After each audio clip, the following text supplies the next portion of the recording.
We are live. Okay. Hello, everybody. Thank you so much for tuning in today. And we are at week 12 of Psychological Horizons. I'm Princey, and I'm the event coordinator for today.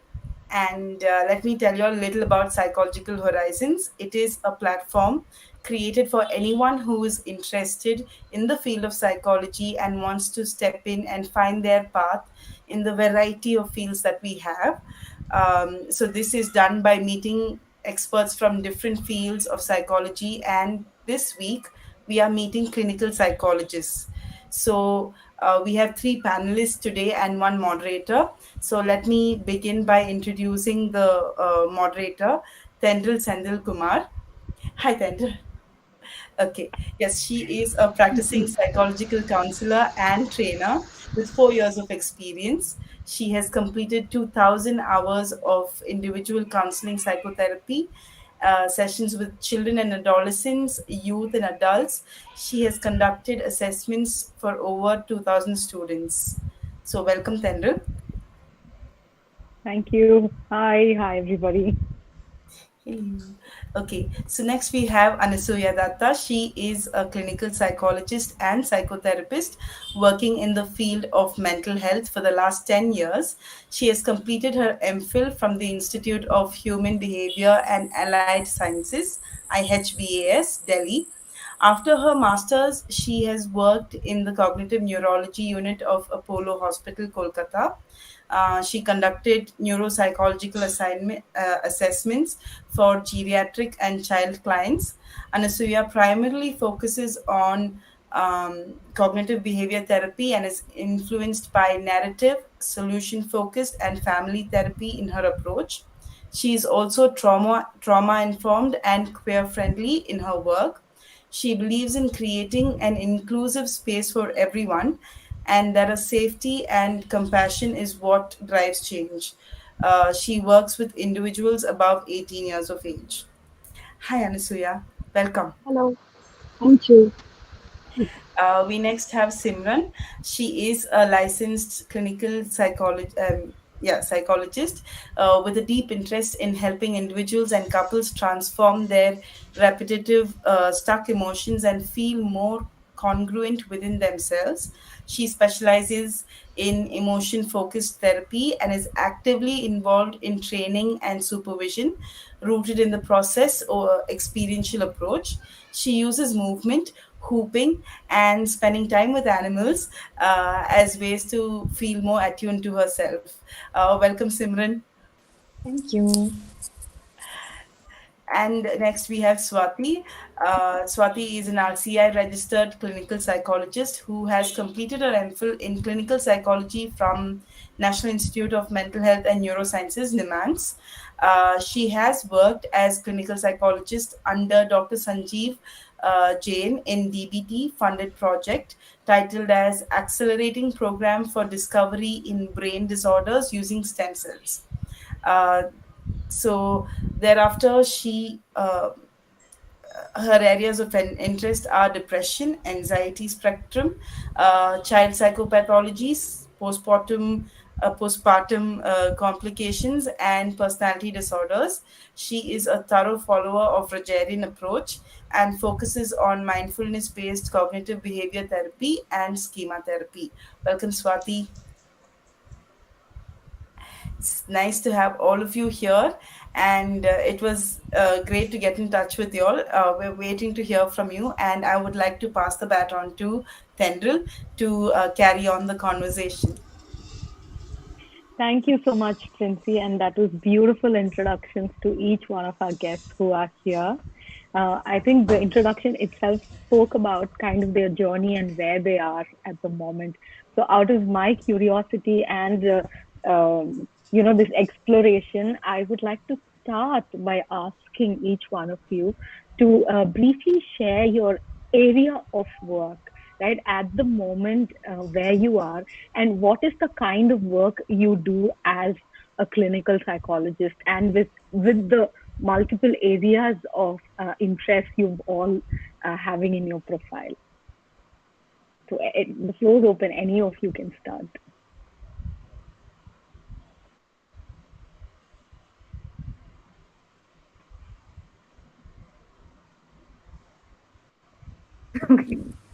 Yes, one of you. Yeah, so I'll go first, no problem. So I'm currently working as a consultant in Center for Mental Health Pune. I'm predominantly working online for the time being for some reasons. Since COVID, it's the thing that I'm doing. So at the moment, I'm basically focusing on adult population. So, preferably individual therapy, that's the main thing. So I do get couples and there are children too. But predominantly it's the adult population. So the main areas that we get in general is, depression and anxiety. So you know that, since COVID has hit, it has actually taken a huge toll on our mental health. So there has been a specific population who started having issues since the onset of lockdown and the COVID. Panic attacks because you're bound at home. You're writing your exams online, so just worried, what if the power just goes off? What if I can't finish my exams on time? So a lot of clients come with this anxiety spectrum, and there's also a lot who comes with depression because there's a loss of job. The company is just laying off people because they are trying to save themselves. So now I don't have a job, and what am I supposed to do? There is no financial stability, so I need to get into some job, but I'm not sure, but my boss is harassing me, things like that. So that's another spectrum that started coming since this COVID thing.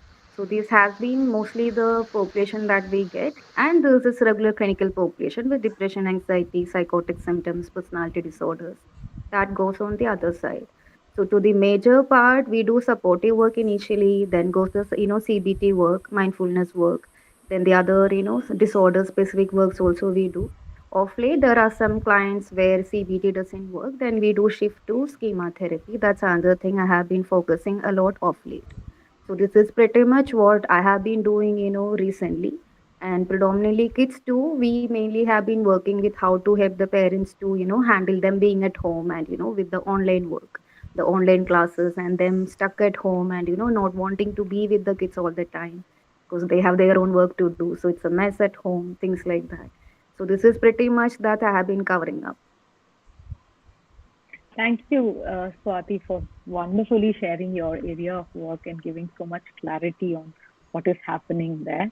So we'll move on to the next person who'd like to share. I could.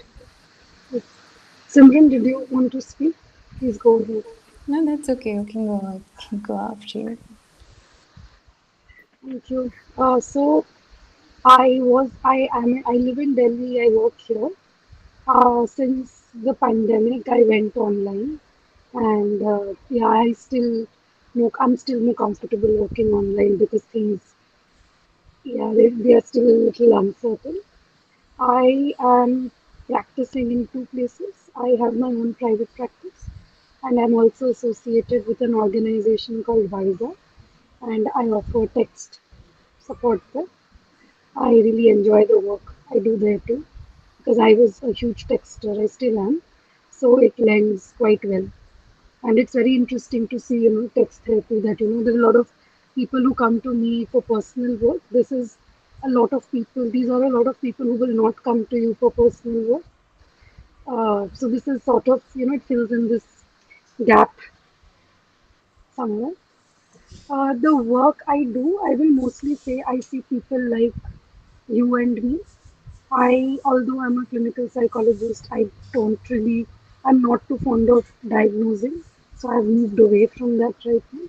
Although I do testing, etc., it's more limited in scope.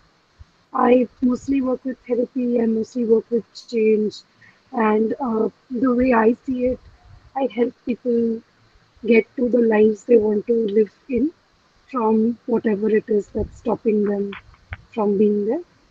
I work with adults because working with children and adults is a huge uh, shift. It's a huge, it's a cognitive shift. It's the way the skill set shift. So I am more comfortable working with adults and couples, very few of them, but yeah, I'm getting more interested in that. So yeah, my clients range from say 17, 18 to my oldest client I think was 18. So that's a huge range. Yeah. So I would like to say I'm informed by several approaches, but I don't like saying I purely follow something. I just did a course in narrative therapy and solution focused work. So those two have really opened a lot of opened a lot of doors into therapeutic conversations that I have with my clients. So yeah, I I hope that gives an idea about what I do. It Over does. to It you, does. Simran. Thank you, Anu, for sharing the wide range of work that you do and all that information of how many organizations you're associated with, and also talking about the online part of it and how some of the clients who might not come directly have been benefited from some areas of your work, which is very beautiful. Thank you for sharing. Okay, maybe I can go next. Yeah. Okay, so I think I really resonate with Anusia when she says that it's like almost learning and unlearning, being a clinical psychologist, learning to diagnose in your first year of MPhil, and then spending a few years after your MPhil to unlearn that. I think that's been my journey as well. So I can also say that broadly, my area of interest and currently work is completely private practice. As well as supervision and training. So I see clients, I also do training and supervision. Um, and very client centered, process oriented, and experiential sort of work. I mostly work with individuals and couples. So I think kind of similar to what Anusia said, that it's very difficult, I think, to shift. Also, I'm working online at the moment, so I thought it was not fair to see children because it takes a lot, I think, to really reach out through a screen and work with children. So I prefer currently only working with adults, but I do see some adolescents on and off. I don't completely rule it out. Um, and I don't think we have the liberty to do that in India, where there are very few professionals. Um, so I work with individuals and couples. I specialize in emotion focused therapy. Um, do work with the quote unquote clinical population also, but I also work with people, I would say, like you and me, like how Anusaya put it. I don't do assessments at all. I think over time I just kind of moved away from it. Um, and I specialize in emotion focused therapy. My area of interest is in process experiential emotion focused therapy. But at the same time, I follow an eclectic, integrative approach in my practice. And that's it. Thank you, Simran, for being so authentic about actually. I think each one of you actually, where you are saying that, hey, we did learn and then we unlearn, and how you don't believe in assessments or these labeling diagnoses. It's so beautiful of each one of you to say it out loud, which is going to be really encouraging and motivating for so many students who are going to be watching this, right? Because we've all, including me, grown up with certain labelized ideas of professionals. So actually having you all to talk about your experience in these areas is opening up a scope to be more open and vulnerable in the space and move on from there. So just picking up from what you all spoke about, each of your experience, is mine is a follow-up question actually.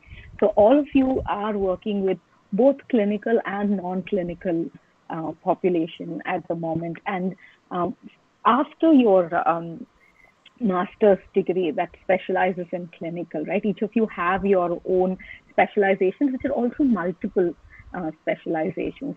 So if you could tell us about, how you went on to do these specializations and how you are able to like bring it all together. Because sometimes when we look at it from this side, it looks like, hey, She's doing so many things. So how do you bring it all together? And what was your approach or route to reaching these specializations that you do today? Okay, maybe Anybody? I could go first. Okay. So you mean from masters, right? Like starting with masters. I Mm, think I knew my inclination was towards therapy, but I didn't know anything else at that moment. mhm, So I think my method was more of a sort of try and test and eliminate. So after my master's, I worked at a few places. I realized that I wanted to learn more. And so for me, the only thing that sort of made me want to do an MPhil was to just learn more. I think that was the basically the only space that it came from. Learn more about therapy. That felt like there was a lot out there that I didn't know, and I wanted a structured environment to do it. And I didn't want to rule anything out at that moment, so I took it up. I enjoyed assessments in the beginning. I felt like therapy was really, let's say, really difficult to do like all the time throughout your day. So assessments were like a break for me. Like it felt like it's too heavy, so I can take a break. But over time, I think just learning more and more and completing my MPhil, um, I think I kind of really inclined towards therapy. I wanted to deep dive into it. I personally, like I said, it was a method of elimination. So, like everyone else who's listening, would probably think, do you want to do a PhD? Do I want to get into all sorts of things, right? So, my route into emotion focused or process experiential approach was that of exploring psychotherapy research. So I considered doing a PhD, and I wanted to know what would appeal to me in terms of research because I never saw myself as a researcher. And then it was psychotherapy process research that I got really interested in, and that was my route into emotion focused therapy because that's how it came about.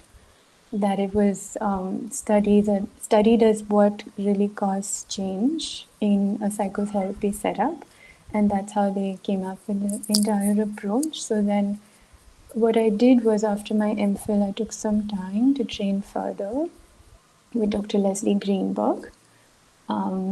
I took up level 1, level 2, as well as couple therapy training. And along with this, I was doing supervision and training and teaching a little bit along with my clinical work, clinical quote unquote. um, but eventually I felt like this is home for me. This is what feels mostly at home in terms of my approach as a therapist. So that's how I found my way. thank you, Simran, for sharing that. We'll move on to the next person. I could go first. I I was my journey is similar to Simran, and my process was also because I was always drawn to clinical, and it seemed like it we know a little bit more about clinical than other approaches. So yeah, that's something I was drawn to. And my first job was working with Apollo in the cognitive, neurology unit, and it was a lot of fun because there was a lot of research work and a lot of assessments, so I really enjoyed that. And but then we worked with neurology clients, and I really wanted to do therapy. Like it just felt like a missing piece. It's something I really wanted to do, and yeah. So and I also I had all these very magical ideas about therapy as well, which which I was like, oh my God, I mean, I want to get there. So So I did my MPhil because of that, because I wanted to be in a structured place where I was working, where I had supervisors, where I would work. It would facilitate working in different units and uh, learning through that. So, which is why I worked for some time, did my assessments, went here. The assessments were different, but I still feel like I had the most fun doing assessments when I was working with Apollo. So there was, I would read up so much for a report, etc. MPhil was good too. MPhil, I started, I got into therapy. It was a step into it. But again, I don't think, like Simran was saying, she found a home. I don't think I found a home yet. So like what we get most exposed to in MPhil, and I hope it's okay, I'm generalizing a little bit. I think we are most exposed to CBT and we hear a lot about analysis, and a lot of stories of analysis, but actually you are taught to do mostly CBT. It never really, like it never fit right with me. So I am informed by it because that's what I learned. So I think that way, but it just something was missing. So I think I'm still looking forward. So, so recently when I did narrative and solution focus, those were really exciting because they are post-structural therapies. So, in which you don't you move away from the traditional way in which we look at a problem. Right? I really enjoy doing that too. It really helped me move past because, I mean, I don't know, like, so I have been a recipient of therapy and somebody who delivers it. So the way I look at it is also informed by that particular position of being on both sides. So I particularly am not too fond of, labels like rational, irrational. Like for me, personally, thoughts are thoughts. I don't like saying this, and I really feel. I think what changed for me over the years is, like when I started working and when I got into clinical and I got into uh, learning how to do therapy, I always thought it was, I need to change the other person. But I think it's I who changed. I learned more about myself, and I learned I can't change other people. People, people, facilitate their own change. I'm there to, like, you're there, you help, right? But you're not on the driver's seat. So that's been a very long, humbling journey. And I did feel like, while MPhil was a really great introduction, it just throws you into the deep end of the ocean. And I feel MPhil is very psychiatric in training, and it's not bad per se. It's not a bad thing because you're working very closely in a multidisciplinary teams. You're working with social workers, you're working with psychiatrists, you're working with a medical model, you're working with other models too. I feel I really learned who I am as a therapist after I finished my MPhil and I was waddling my way into the world. And yeah, I always wanted to do a PhD MPhil. I didn't get in. I got into an MPhil, so I was like, okay, fine. And I also wanted to learn more about therapy, so it worked out well for me. I have tried to do PhD a couple of times, but it never really worked out well for me. I hope I find something one day that is exciting and I feel like I can contribute. And yeah, so that has been my journey as a therapist. And also, this is since students are listening, I want to tell everybody being a private practitioner and a therapist is not just about your clinical skills. There is a lot of other things and skills that come into it that none of us are prepared for. There is marketing and there is, like a lot of creating a business, etc. And I don't think we are taught to think that way. So yeah, I'm still stumbling about there and I'm still figuring that out. I'm still primarily a therapist, not really a business person, but it's good skills to have. So yeah, that's my two books. Yeah. Thank you, Anusuya. Thank you so much. I think that would make the six of us in this meeting and so many others outside who are still trying to find our feet, and get there, and how we all also took the similar journey of thinking that yes, therapy is going to be magical, and it's all about using those techniques, and people are just going to be okay the moment they walk out of our office. So thank you for sharing this story with us and touching upon the points that our students really wanted. Thank you. Over to you, Swati. Yeah, I relate to a lot of things that Anasuya said. The same thing has happened to me too. So if I talk about, how I have figured out things for myself, I won't say I had everything clear in my head. So in our third and fourth semester in second year of MSc, we were all clueless, like what to do, what are the job options. We were not having that clarity. So we were thinking maybe we all should do MPhil. It's just a batch of seven of us in clinical psychology, and meanwhile we are like, it's also tough, so we don't know whether to go or not.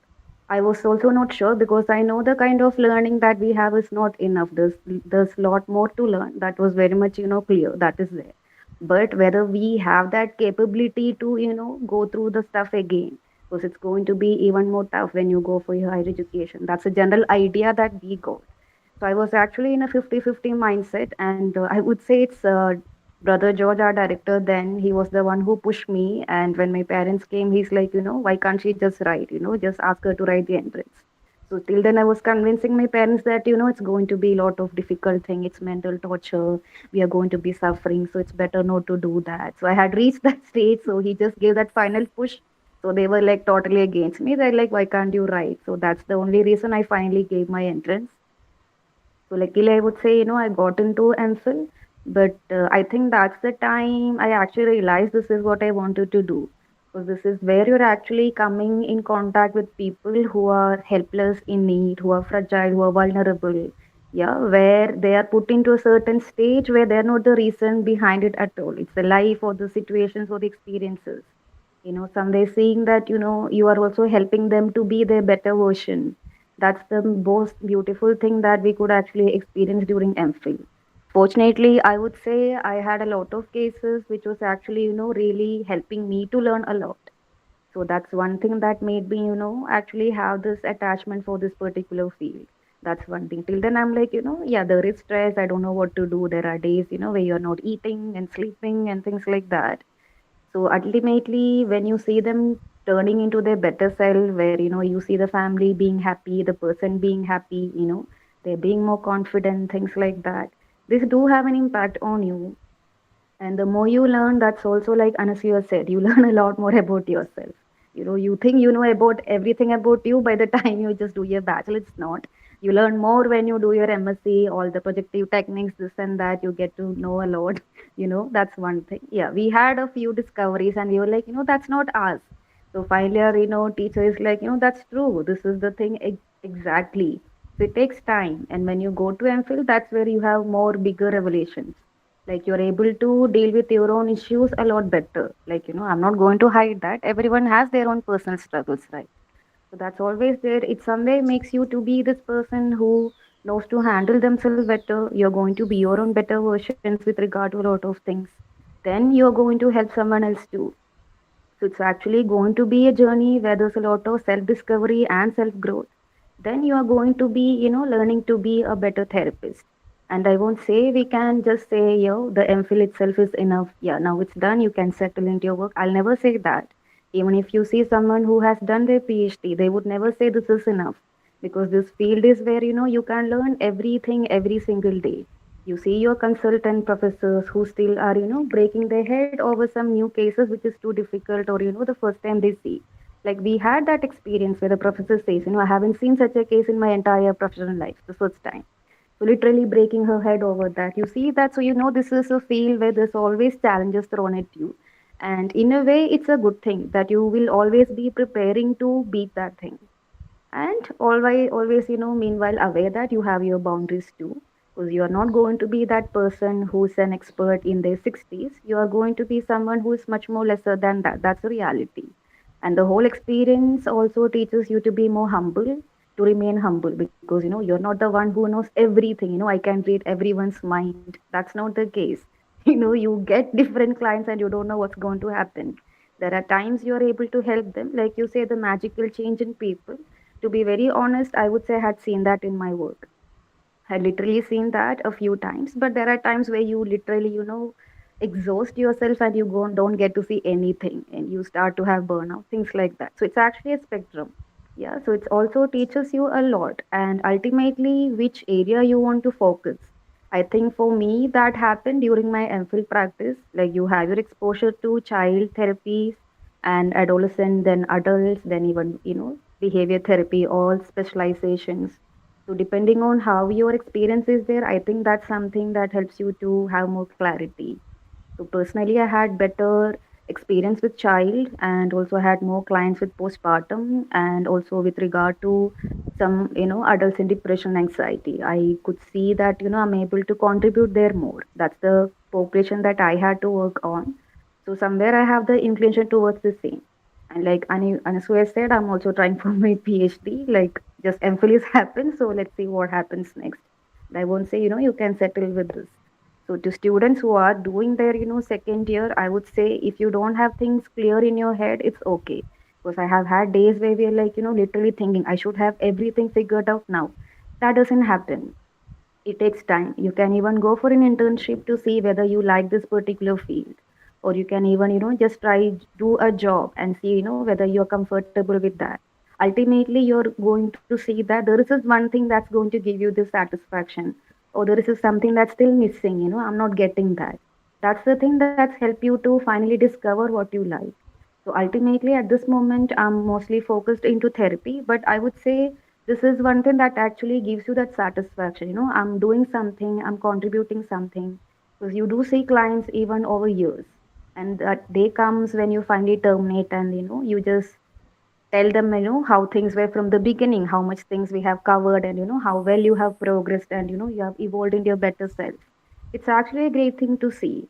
You're happy that they're able to be their better self and you just release them and they're happy that this could happen, isn't it? And many a times you get people where they just want that one person who would just be there like a support. And it's actually a good feeling when you're able to be that and you see that they're able to do their best. So these are things that happens based on your experiences once you go for your studies or the internships, whatever jobs that you do. So the best thing to do is keep your options open. Like I had this mind block against MPhil. I didn't want to because I was told it's a torture. Not just me, like the seven of us in a batch. We were told that it's I a did torture too. by some random person. So I was thinking Just maybe wanted I'll go to. for my MPhil, and my classmate is like, no, it's a mental torture. How would you handle? You have classes at 8 in the morning and you will be there. They literally torture you. I'm like, no, then I don't have the energy for that.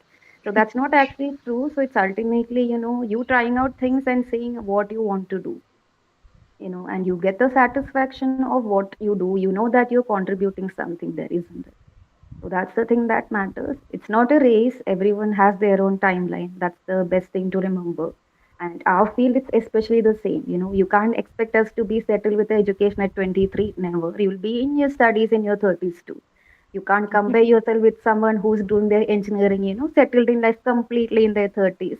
That doesn't happen to us. Our timeline is totally different from that. That's a reality that I have learned. And with regard to private practice, I have my private practice too, other than my consultant work in the CMH. I have both. So the thing is that, like Anasuya said about the marketing skills, this and that. Yes, that is something that do come to play a role. It is there, especially when you see clients who are actually wanting to have that conviction that this person is actually into something, etc. But it doesn't become a problem if you get referrals to a psychiatrist.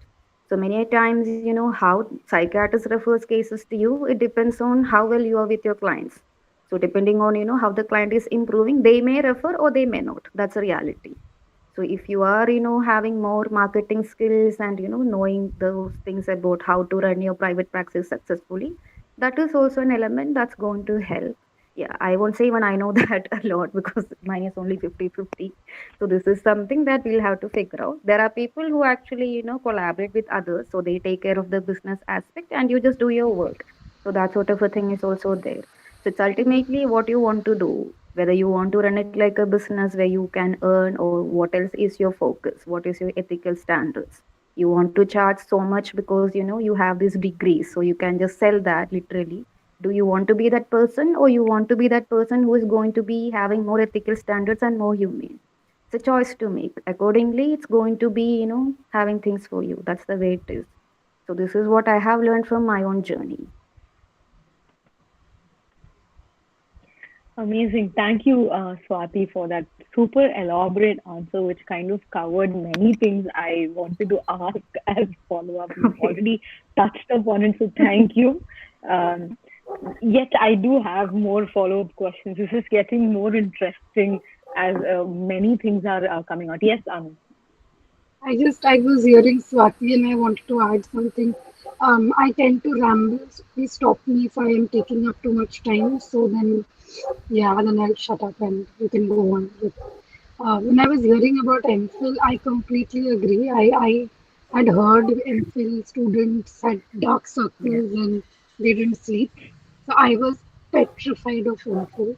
I think I first got into, is it okay if I get into that? I got into a couple of institutes for MPhil.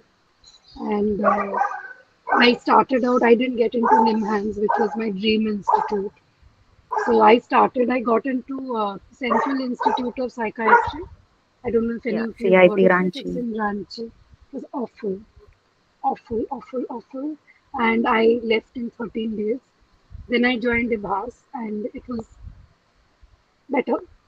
It was not NIMHANS. I was very upset about it, but it was nice, and my room was really nice. They gave a really nice room, so I think that's what caught me, and I stayed for those 2 years because it was a private room and you could have your fridge and AC, and it was North India. And before that, I had studied in Christ Montfort, so there is a particular way. I used to really miss the southern way of doing things because the Right. discipline and the structure, and I mean, I feel like I learned my psychology basics from Montfort.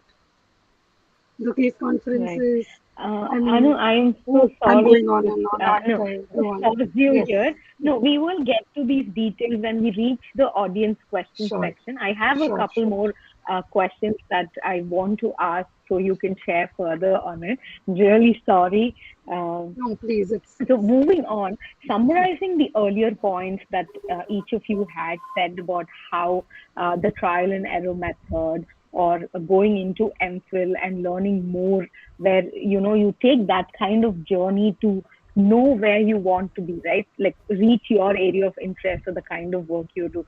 Um, See, in the growing age of education in psychology, we see something called internships, which has been there, but more lively or more opportunities have come up in today's time in the last couple of years. And our students are, trying to grab an opportunity there so that they can gain these experiences while they're still studying.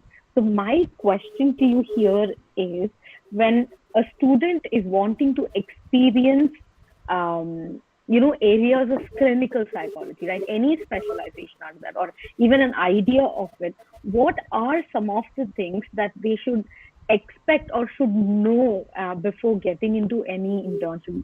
This question specifically, I'm bringing it here because today there are many places that offer clinical psychology internships, and we are really not sure what to expect out of it. It shouldn't just be mere file work, paperwork, or just observation. So, as practitioners in this area, what would you suggest our students that they should expect out of this experience that they should be taking in?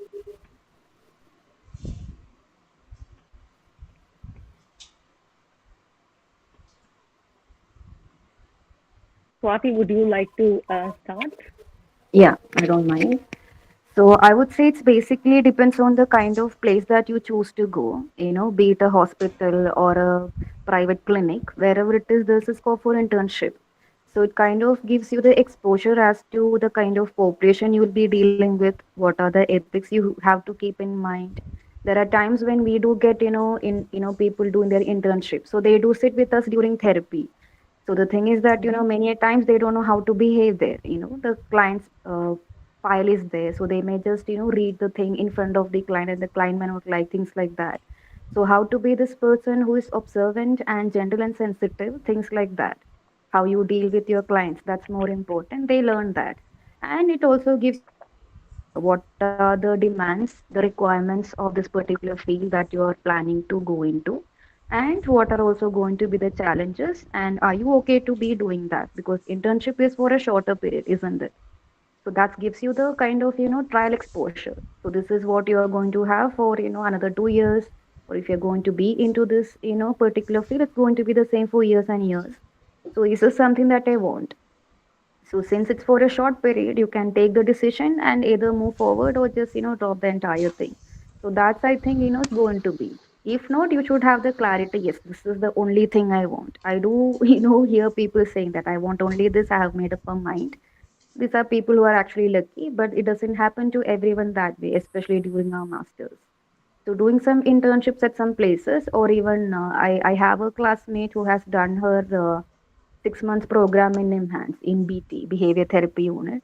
So it kind of gave her exposure as to how the things run there. There are a lot of people who does that. So even addiction is an unit where you can get in with your MSc. So a lot of students do come there. So it gives you an exposure as to how this particular institution runs and what are the demands and can I actually keep up to that. So you can make up a decision. It also either inspires you or you will like this is not for me. So I can look for something else. That's the thing. And also, there are times that also helps you to have this clarification as to whether I want to do my high studies or not. There are times you will be working as a counselor for some time, and somewhere you don't feel that experience as a gratifying one. It's like I'm not able to do more. I want to do more. So maybe I should consider my high studies. So the basic mindset that is needed is to be that, that I'm humble. I'm not the one who knows everything. I'm not perfect in this. It's going to take time. Because many a times you may be working as a lecturer, then you come back as a student. It's where somewhere you may have an adjustment difficulty, or you may be a person who are training students. Now you yourself is turning into a student and you people are like, like your superiors. So always knowing that there's lot to learn. I am always learning. It's never ending. That is the particular thing about this field, I would say. Like always Hmm. challenging, that's always there. So this is what I think internships would do. So preferably hospitals or a private, clinics which are actually doing good. So these are areas where you can actually have good exposure. Then accordingly you can take a decision. Or if you're planning to go into this organizational thing, the main thing is that you may have to compete with the people who are from MBA background. That's another thing. There's not much of a differentiation. This is what some of the people have told me. So I'm not generalizing that. This is a general challenge that they have reported. So accordingly, I think you can make a few choices, just trying here and there. Or at times, with the MSc, we can work as a part-time, psychologist, just to do assessments in some clinics or even small hospital settings, something like that. So that also is kind of work that you can do maybe for a year. Also give you the exposure, things like that. I think that's what Thank it you, does. Swati. So, summarizing your points, you were covering how you have to take care of the ethics, the population that one would like to work in, and the code of conduct to be learned when you are And also whether professionally you training actually in an need internship. or you like to be in this field. Because, Right. is this the kind of work and the work situation you like to have in your life? Yeah. Is it the thing that makes you happy and, gives you satisfaction? You get almost all these answers around that time, is what I believe, So mostly. completely take it as a trial and error Because I and would go say in in my internship, and I get know that that, I don't experience. want this particular area that I had clarity. So this is Right. an internship we had done as part of our MSc. So that's when I'm like, okay, this is not where I'm going to. I don't want this. Mm-hmm. So that way, I think it helps. Right. Thank you so much, Swati. So this question is a follow-up to what Swati has just shared, right? Now, as students, what should be some of the things that they should have in clarity or, in fact, ask or demand for as a part of their internship? Because otherwise, it sounds quite vague. Either as students, they're not sure, or the organization is not sure sometimes. So, as practicing clinical psychologists, right? If you can put it down like a list or certain things that they should kind of concentrate when they get into for internships, it would be helpful for our students to know. Simran, would you like to take this question? Yes, Anu. Yeah, yes. Please, Simran, go ahead. Okay, okay, okay. I don't. I mean, I don't really think of it only as an internship. It could be work as well. I I'm not sure if you're talking about it with respect to it being a part of the course, but I think generally speaking, it would depend on the individual based on either what their inclination is or, like I said, the method of elimination in that sense. So, one would be to identify the area. So, of course, like Swati said, if it has to be in therapy, then it could be hospitals, private clinics, or just practitioners who would be able to offer that for you. But it could also be research oriented. It could also be training and teaching oriented as well, or a mix of all of these things, right? So I think it's based on the individual, based on what they identify as areas that they'd like to explore, for instance. I think that would help them understand what is it that they're looking for, what they need, and our organizations offering that to them if it's an internship or like a job, for instance, right? So I think you can be very forthcoming in asking these questions when you accept an internship or a job, where you can really ask to define the role, and maybe when you say be a bit demanding, I would think that for some organizations or setups, there will be very clear guidelines and boundaries, so that would help them understand whether this is a place for me or not. And if they like something more and it's not being offered for whatever reason, then I think looking for other opportunities, connecting with your seniors, with other practicing, say, psychologists or clinical psychologists would help. You could work on your own with a supervisor as well. I strongly suggest that, even from, say, your college, if that's a possibility, right? So what I also feel, personally speaking, is that we're in this field of providing help, so we're very I think inclined to settling for what we get. I've seen that a lot, whereas I don't see that as a common thing for other fields. So I just want to say it out loud that you don't have to settle for what you're getting from a particular organization. In fact, you can, and if you do look for some opportunities, I think it's very possible to get something that would resonate with you. Thank you, Simran. Yes, over to you, Anu. I think Simran covered it very well. I just also wanted to share, uh, I don't know from where people are mostly watching. In Delhi, I have heard of there are a lot of internship opportunities where you're mostly taught what is there in the syllabus. And it's mostly a teaching sort of thing. And a lot of students, because internship is part of the course, feel very cheated when they usually it's a paid internship and you pay for it, and you end up writing social media posts, so you end up doing non-clinical duties. I was just thinking of that because my LinkedIn is just full, so I thought I'll mention mention that it. I also notice a lot of students, from very early on, they want to get into internships. I really feel like it's a better idea. I was that way too. But the thing is, we had mandatory internship, but you need to know certain basics to work with the client population. You have to understand people who are seeing you or who are in a mental health setup. They are already going through something difficult in their lives, right? If it's a private setup, it also costs a lot of time and money. Even so it does in a government setup. But I'm particularly talking about because a lot of internship requests come to a lot of because they cater more to private thing. So there a lot of so I think it's important to ask these questions about who would be supervising you, about the kind of clients you would be seeing, what you would be doing, because I have heard and I have seen people, second year students or people who are fresh out of an MSc, not in counseling, a very academic MSc. You suddenly are told to go and hold sessions. You can't do that. That's a personal, that's something, like what will happen is it will probably not work. You will probably not get it and you would feel bad about the field and about yourself. So it's a good idea to get those things out of the way. A lot of people are very eager to sit in the room with, I was in a particular organization earlier where they would take a lot of interns. I personally do not take any. I prefer the supervision mode than, an internship mode.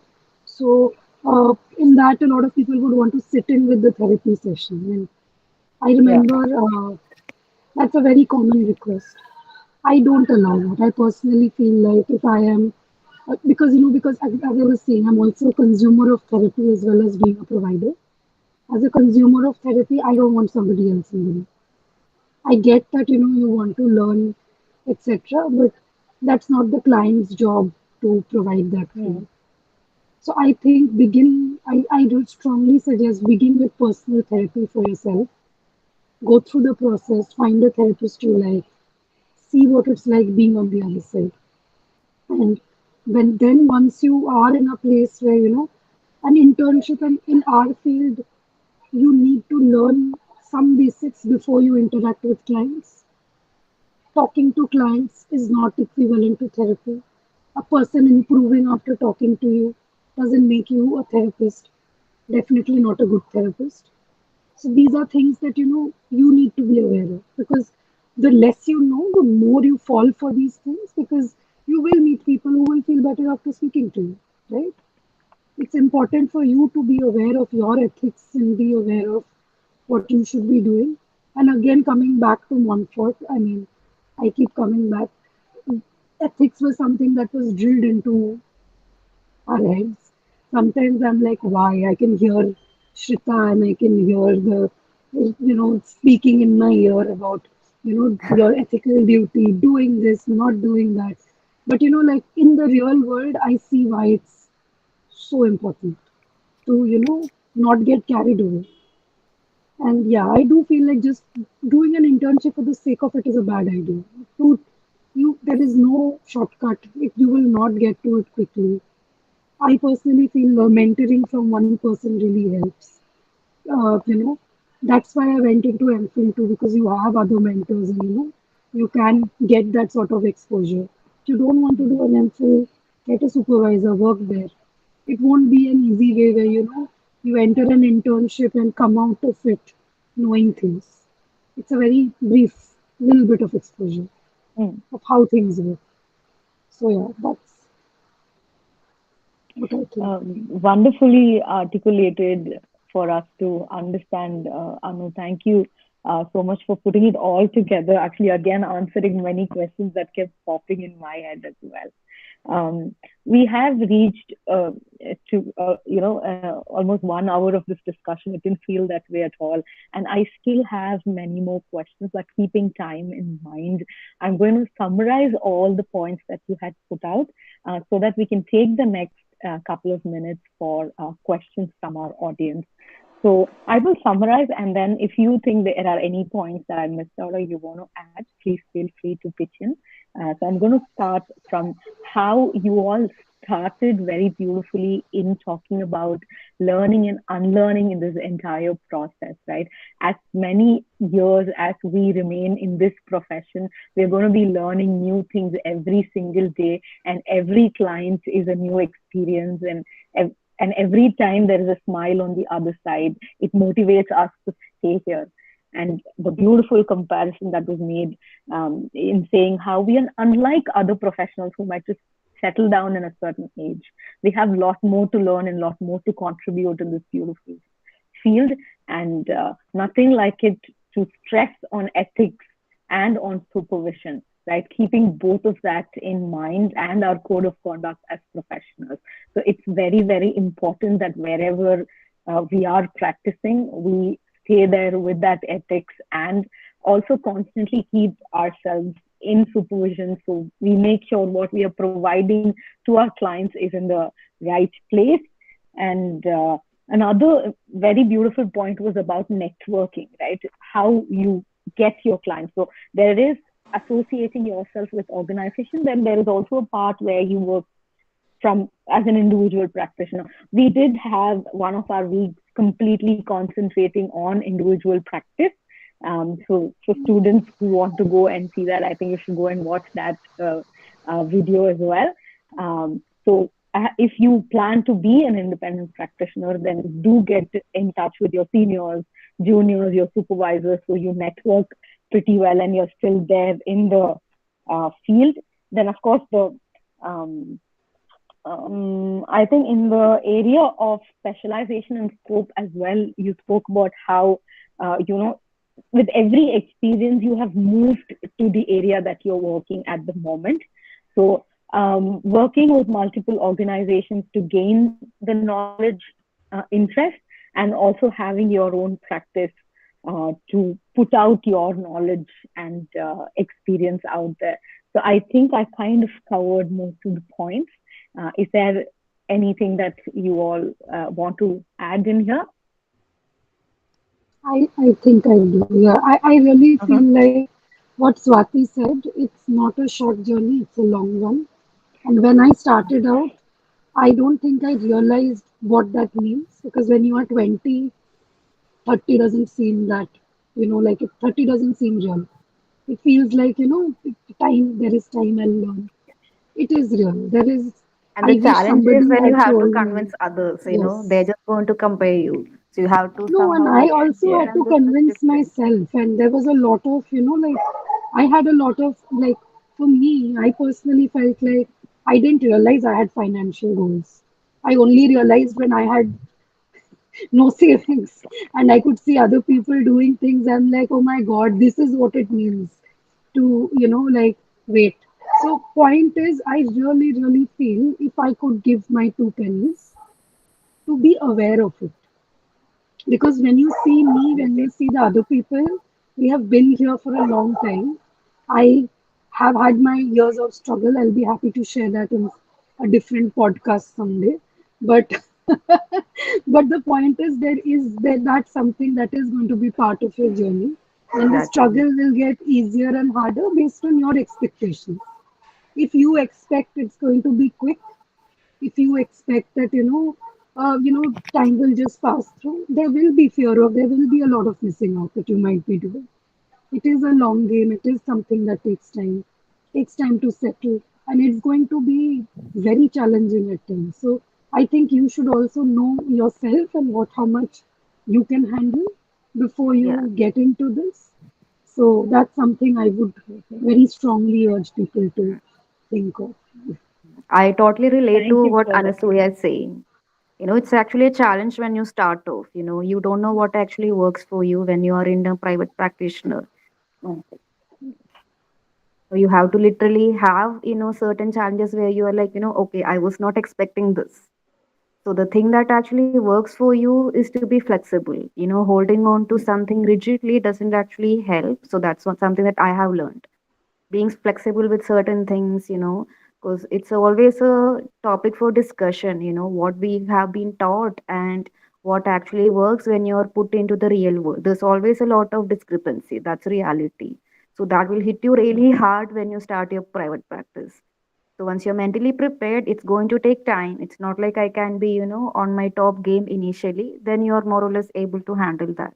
This is what I have learned. Just wanted to add in that. No, wonderfully bringing us and keeping us in reality. This is very important because as a student, sometimes it's quite unclear as to how the future is going to look like. How much ever our professors or other people might say, it sounds more realistic when we hear it from the actual professionals who have taken that journey and saying, "Hey, this is what we all went through, and we are here to support you." That's something. So thank you so much. Over to you, Princey, for questions. Yes, today we have one question. So let me just say it out. And first of all, thank you to all of you for sharing and I think I know more right now, and I'm thankful for that.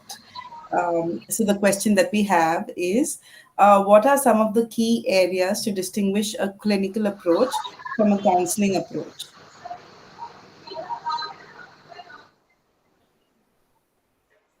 Yes, Anu, go for it. I don't think I'm the right person to answer this. And Swati and Simran, would any of you like to take Yeah, this? I can go, no problem. So I would say the basic thing is that when you do counseling, you are dealing with people who are normal as per our standard in clinical psychology, dealing your day-to-day mundane issues. So when you say you're a clinical psychologist, you're predominantly practicing psychotherapy and you're dealing with clients who have mental disorders. So there's a difference. When you see a person who just says, I generally feel anxious about this thing coming up, I don't know what it is. Many a times you may be able to just, provide them some support and some techniques. They will be able to function better. If you're actually meeting a person with an underlying disorder, no matter what you do, it's not going to help. I do supervisions at times. So I had this person, who doesn't leave her house. So I just told her a few things to practice, and it did not really work with the counselor. The counselor tried, it did not really go. Then they said it's not going to work with that. This person actually has a personality disorder. So she needs to see a clinical psychologist, and also she may need medication at times. So this is one basic difference that we see. Many a times, when you deal with bipolar, mood disorders, it's going to be a lifelong struggle and challenge. So many a times we have to educate them, tell them, this is how your episode is going to start. So once you see this symptom, go back to your doctor, adjust your dose, and that's how you're going to handle it. And as a therapist, as a psychologist, we are going to equip them with the therapy and the techniques so that they can handle their own stresses better. So these are things that we specialize in clinical psychology. And these are not areas, that we don't think counseling as such. Where you're not dealing with these mental disorders per se. So I'm just talking from the terms as it is. This is the basic difference. So when we say clinical population, these are identified as having mental disorders, where doing the basic work doesn't actually help. Meanwhile, you are dealing with someone who just had a life change, lost a job, or, just had a breakup.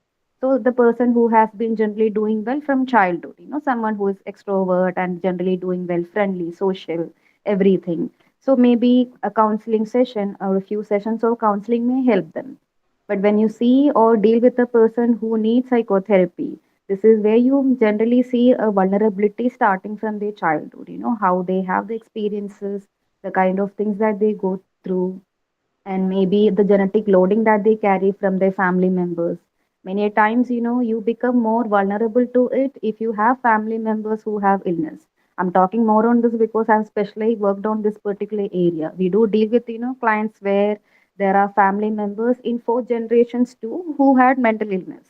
So chances of you having this illness, it's very high compared to someone who does not have any history, and you're going to be more vulnerable whenever there is a stressor. It can actually be the trigger for you to start having an episode of depression or anxiety, could also be a psychotic episode. So these are times where psychotherapy and the clinical psychologist intervention is needed.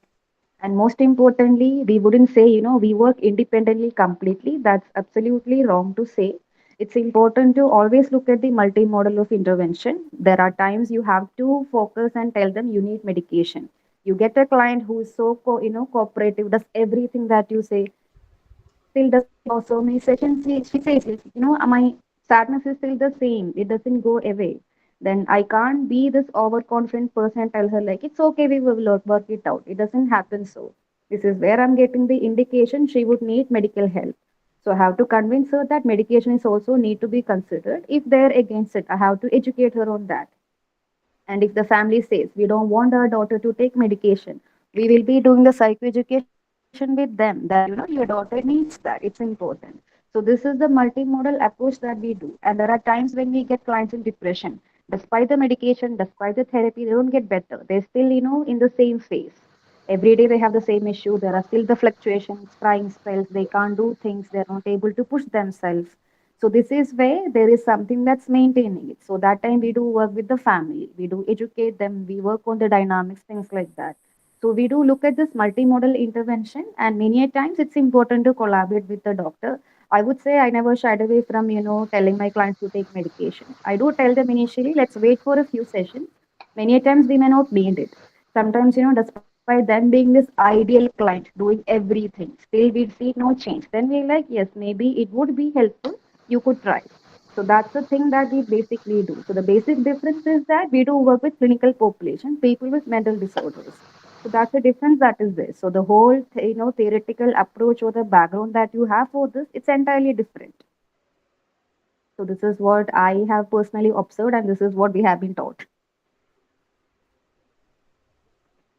I think that was quite elaborate and explaining it to such an extent that it has given the exact clarity on, where we keep both these things. Thank you so much, Swati. Is there another question, Princey? No, not right now, but I think Simran had something to add in. Yes. Yeah, so I thought I'll speak because maybe I also want to clarify the question, but at the same time, maybe say that I look at it a little differently because I mentioned that learning and unlearning aspect in the beginning, right? So I think it's about when you go into a course in clinical psychology and you learn, say, the DSM or the ICD, which again tells you about exactly the severity and the symptoms and the syndromes of a particular illness, right? Um, Over time, I think what happened for me is to look at it on a spectrum, something like that. So it feels like very difficult to kind of separate and say this is counseling and this is psychotherapy per se. For Of me, course, yeah, Anusaya. no, I'm saying for me too. I feel the same. That's why it's so hard for me to respond to that question because yeah, because I also feel like it's to do with the training. In clinical, the focus is on more severe cases. It is on any mental health issue has severity, right? So somebody who comes to a counselor, because I have some counselor friends and they are really good therapists. So, and it's really difficult to, delineate and, say that, this Yeah, is where this ends and this begins. yeah, But then from my training, I can say that in the clinical setup, because you're working with inpatients, you're working with very high crisis people, the focus is more on the severity. Whereas when you are in the counseling spectrum, you can get somebody who is in the severe category, but it will mostly be working with people who are more functional. So differing like, and plus the other part I've seen is the assessment. As far as I know, the counselors I know they don't offer that. Assessment services. They mostly concern them with talk therapy. Whereas with clinical psychologists, we have like a whole year that you're trained to offer assessments. And like I was saying, because you're trained to notice disorders, to identify if somebody is carrying something that like a disorder, which again counselors I don't think are so concerned about the diagnosis per se. But again, like I was saying, I have shifted into not looking at it as much as I don't look for pathology, so yeah, yeah. the lines are there. So I think I'll say one last thing for me. It's like when you are on one side and then you get to the other side, it's very. I would say it's like having like full vision, like 360, to be able to do that. So if you're thinking about considering, one path of just say counseling, and we have to differentiate it. It's just that maybe the extent of the other side of the severity is something you may never be exposed to or would work with, um, and you can completely choose not to do that.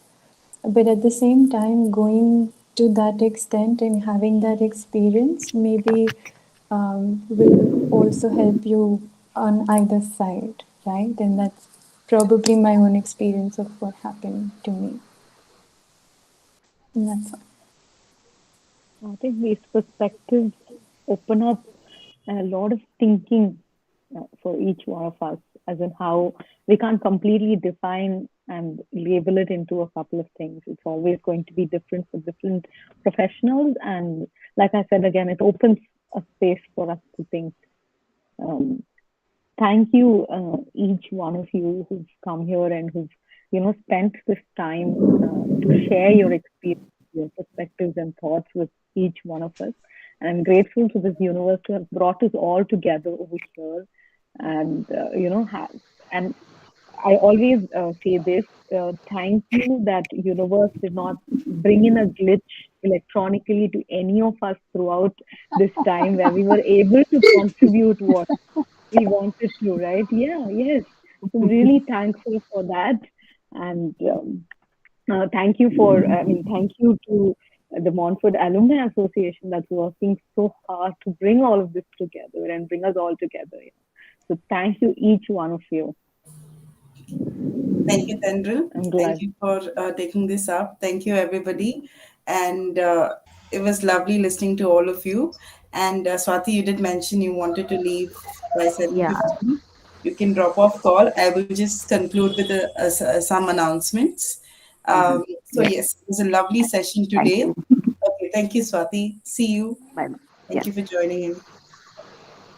Okay, so yes, it was a lovely session. Chinchi, is it okay if I, sorry, yeah, is it okay if I drop off too? Am I required?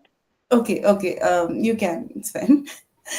Thank you. Just have another session right after this. That's why, Okay. huh? So Yes. nice to meet you all here. Bye. Have a great time. Bye, bye, bye, Tendril. Yes. So I was saying, we are not having any sessions next week. We are taking a break for the 13th week. After that, on the 23rd, I believe we will be having education psychologists who will come forth and share their experience and tell how others can join the path. So that is what is going to be happening. Thank you, Anasuya and Simran, for staying on. And we shall